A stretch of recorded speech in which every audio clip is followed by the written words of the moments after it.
Welcome. This is going to be an 18-minute video essay on my perception, my feeling about branding. I'm not a branding expert. I have done branding projects, but I want to share with you one of my most memorable experiences with a brand.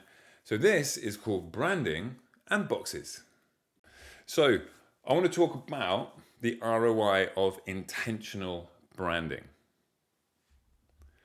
And obviously, we want this. We want ROI. We want growth. We want our ideas to flourish and grow. And branding is a massive part of this. The last branding project I worked on was 2019. I loved it. The client loved it. They got exactly what they want. But it was real confirmation for me that I don't want to do this. I want to focus on what I'm doing right now, presenting. Now, the two are really connected because it's about a mindset. But I want to share with you a perspective on branding. And that to me is all about designing an experience. But first, let me take you back to 2016 when I first created this presentation. This is a revisit. And so when I sat down last night to recreate the slides, I thought, well, I've got to find out who is the world's most valuable brand. And I was shocked because based on the website that I looked at, and it might not be the authority, so please correct me politely in the comments, and I would love to find out where I am looking wrong. But Amazon has now taken the top spot, nudged over by a few gazillion dollars, Apple. Now this shocked me because when I did this research back in 2016, Amazon wasn't even on the list, not even in the top 6. Apple was there. So Apple has been dethroned. Now, if we dig into Apple a little bit more, they basically are a massive global brand because they did this. They took a whole bunch of devices, put them into one, created the iPhone.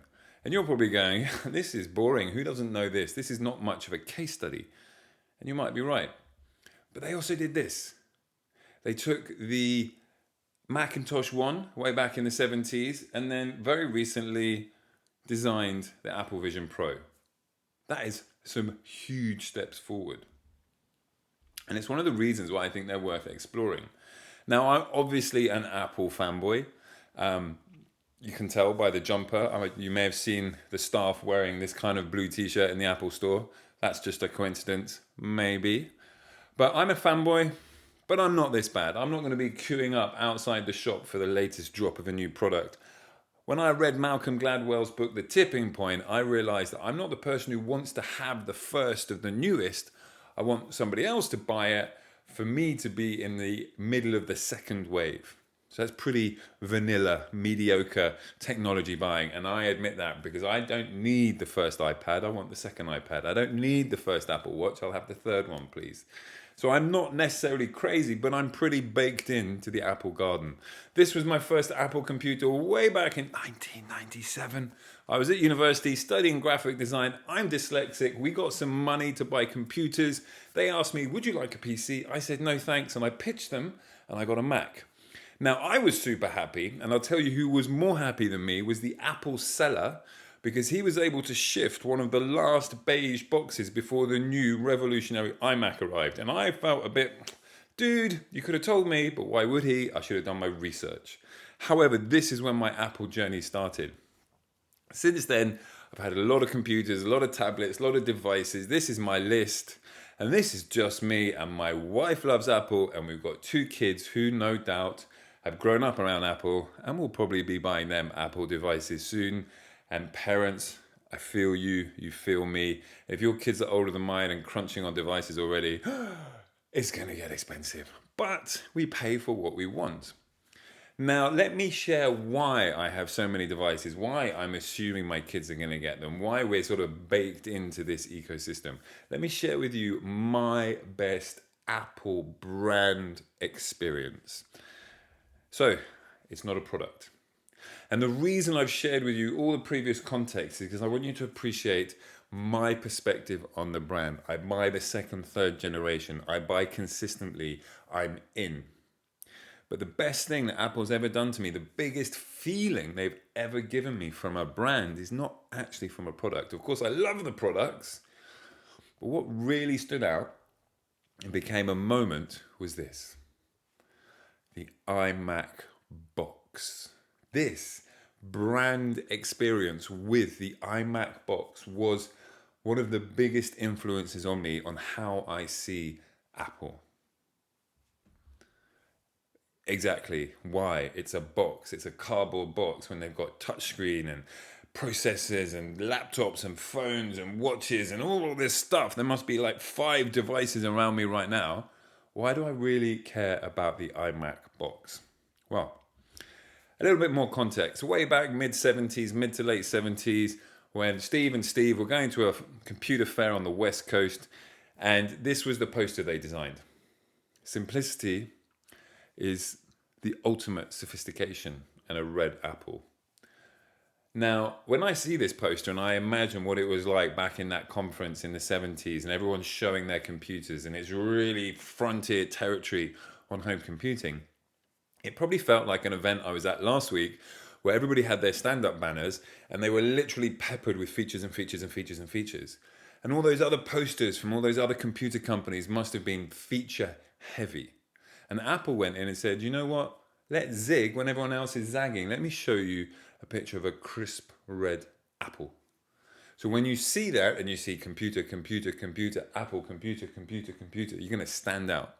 Everybody that saw that poster went home that night and remembered there was one poster with a red apple and 2 Steves. That is fantastic. And this design from an aesthetic point of view has so much beautiful white space, elegant typography, and a really clear message that was a conversation starter. Whoever stopped at the Apple computer booth and started talking to Steve or Steve had a really good jumping in point. Hey, what's with the red apple? Well, let me tell you all about it. Branding and experience. Way back in the 70s, before I was even born, which means that's old. So one of the big key values and what really attracted me to this Apple experience of the iMac box was the consistency from that original poster, and we'll break it down a little bit more in a moment. Now, brand is experience because we see it from a distance, we feel it, we hear other people talking about it. Only later do we get our hands on it. And all of these different touch points are part and layers like sheets of paper layering onto our perception and experience. I remember sitting in a meeting with Mercedes once, and we were talking about some above the line car campaign images for airports in China.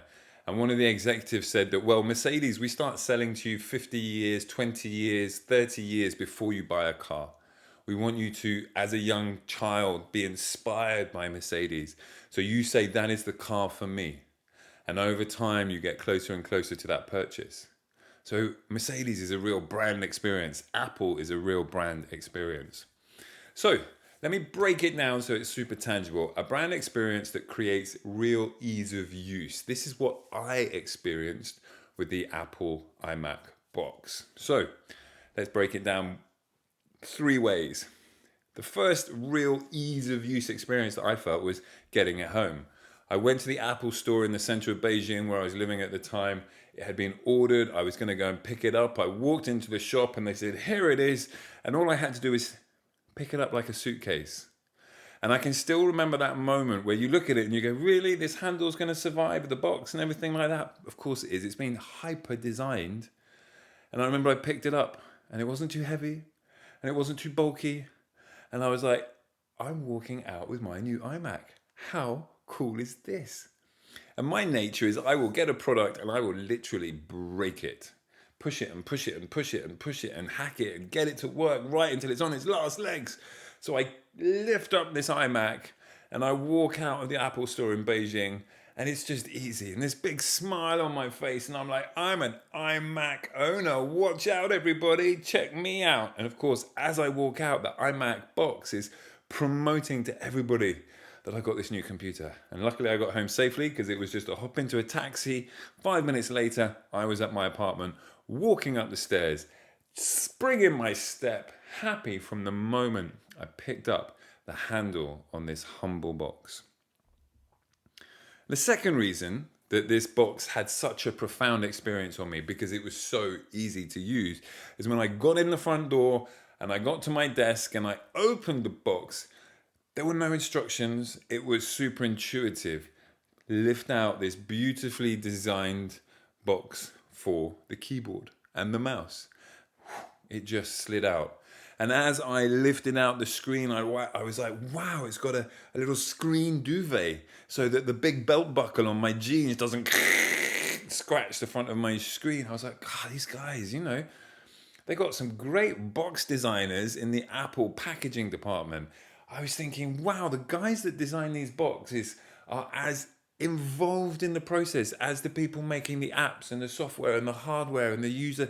Johnny Ives, does he talk to the packaging team? I bet he does. It's that mindset. It's that we're in this to create every single moment so that when did I buy the iMac? 11 years later, Martin's online telling everybody about it as the best Apple experience ever. That is quality branding. And then the final thing that really was the cherry on the cake of this trifecta of an amazing brand experience was getting the computer on. One cable, one button, that iconic Philip Glass bong, the little white logo in the black screen or the black logo in the white screen, I can't remember. It started. I remember within 10 minutes, felt like I was in a spaceship with this biggest screen I'd ever had, 27 inches, the magic mouse that you glided up and down, and the smile on my face got even bigger because it was just so easy. From the Apple Store to my apartment, online, loading up my iCloud in about 20 minutes. It was amazing. You think back to that 1997 beige box. There was a box for the monitor. There was a box for the base unit. There was a box for this. There was a box for that. There was like 15 cables. It took ages to mount up. This was completely different. This was like leaps and bounds in terms of brand experience. The brand products, the Macintosh One to the Vision Pro, that is like, we're living science fiction. But this brand experience from the humble box, I just did this huge Cheshire cat smile. And my friend came over, Tim, and Tim was like, look at you with your new computer. And I was like, oh, isn't it wonderful? And then my wife had a play and she was like, oh, isn't it fantastic? And I was like, oh, it's fantastic. And I just spent hours creating. So the device, the product, allowed me to work for Volkswagen, for Mercedes, for Google, for my art projects, to work on pro bono projects. It just became a catalyst for creation. It was amazing. But it was that box that I remember. It's the box that has the stories, because the box is how I got it home. And the reason I had this amazing smile, because there was none of this. I don't like going to IKEA because I'm so seduced by the showrooms and then so disappointed by the assembly. There was none of that with this box. And one last thing was that box had the consistent design aesthetic to that poster way back in the 70s of that red apple standing there, sitting there, that red apple, that simplicity, that vision, that we don't care if you don't get it because this is what we're about, because there's a lot of people out there who will get it. Whatever they were thinking when they designed that poster, that design language has stayed consistent. So the box says you are so close to getting your product. It's almost life-size. Look at that beautiful picture. And when you take it out, there it is. The box is not lying. The box is setting incredibly relevant and accurate expectations. It is unbelievable. This box. And again, you think about it, you see somebody using an Apple device, you go on the website, you check out the specs, you buy something. The box designers at Apple are the people that are the first touch point of a customer to the actual item. We can see it from a distance, we can see it in the ads, we can aspire to it, and that's all happening in our head and our hearts. But our hands-on feeling of the product is those first box designers. And they are legendary. So the brand experience that creates this real ease of use for the customer is the one that they're going to remember, the one they're going to talk about, the one that needs to be designed. Intentionality to get you massive ROI, to be one of the top 2 most valuable brands in the world. because they reached expectations, they set expectations, they exceeded expectations. And when you do that, when you get that many check marks for expectations and feelings, your ROI goes through the roof, and you create real love with your customers because they're feeling it. They're shouting from the rooftops, and they are coming back repeatedly, buying more and more and more products. And as I reach the end of this video essay, one of the most beautiful things is that our connection with boxes. To all the parents out there with kids who rip open the packaging on Christmas and birthdays, look at the wow of the toy, and then play with the box. A box is a catalyst for imagination. It is that first touch point with your consumers. It is what allows the wow to happen. It is absolutely fantastic. Branding and boxes. How are you designing your branding experiences with intentionality, with humor, and with emotion? Thank you very much. My name is Martin. I'm a presentation coach. I love telling visual stories. I love for connecting me with my visuals, and I love you for spending time listening to the story. Please tell me your branding experiences in the comments, and I cannot wait to see you.